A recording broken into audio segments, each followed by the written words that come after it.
So some people have asked me my take on fast food in America. If I go, what is my viewpoint on it? What's my take? To be fully honest, I have not eaten at a fast food entity in maybe 12 to 14 years. I believe the last one I went to was Chipotle, and I got the burrito bowl, which is something I'll talk about later. However, I am not completely immune from being drawn into the fast food dogma.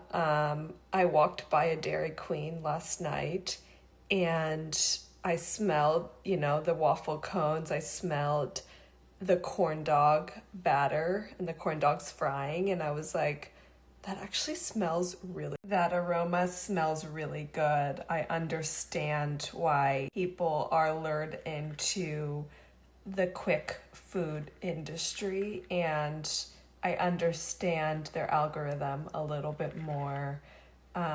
Yeah. There's a pretty complex, detailed narrative of the fast food industry that was born about 30, 40 years ago. That is a video for another day. The fast food industry knows what we want to taste, what we want to see, what we want out of the fast food experience, and they expedite on that. They have a lot of investors who are very, very wealthy. So they know the algorithm, they know how to get to us. Fast food is really heavy laden with a lot of trans fat, saturated fat, really, bad processed salt. I, can go into that in a different video. That's the taste profile most people are, looking to get when they go to fast food.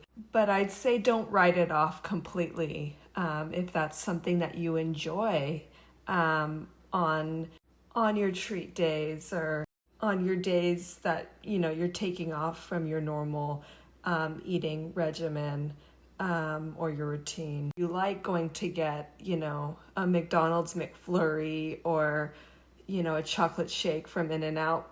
Do it once in a while. It's not once in a whiles that are going to move the needle with your health. It's everyday, routine, frequent decisions that build up in our system and have a real readout in our overall health metrics. So keep that in mind. It's all about, balance. So find ways to fit that in to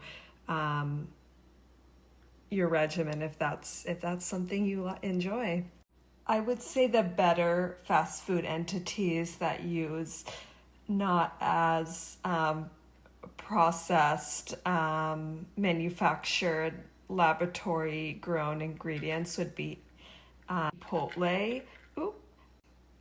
They have a little bit more fresher ingredients and options for vegans, vegetarians, ketogenic eaters. They've catered to more modern alternative eaters and their appetites and their limitations. So I'd say Chipotle, definitely. They have like a burrito bowl. You can make your own. You can add your favorite protein and veggies and rice on top, and the sauce is optional. Great option. The second one would be In-N-Out Burger. From the research I've done on them, they use beef products that are not grass-fed but are vegetarian-fed and maybe a little bit more grain-fed and USDA grown rather than importing it from Colombia or somewhere else. So they pride themselves in grain-fed beef and USDA. And they have options for people who are on special diets or who have allergens. Like they have the protein burger for diabetics with, no bread and emphasis on the tomato, emphasis on the protein. They have a grilled cheeseburger with no meat for the vegetarian. I'm not sure if they have a non-dairy shake. I know the shake is big there, the chocolate shake and strawberry. I'm not positive that they have a non-dairy one, but from what I've heard, what I've seen, what I've read, what I've looked into, they're a good option, and they're Christian as well. So they have verses on every single cup. So that's a cool add-in as well. Have not really heard any good feedback on any of the other fast food industries in 2026, but that is my take on modern fast food entities in America in 2026. That is my take. That is my thoughts. That is my overall opinion on the fast food industry in America in 2026. It's everywhere, very smart, and it's not going away anytime soon. So make the best decision for yourself.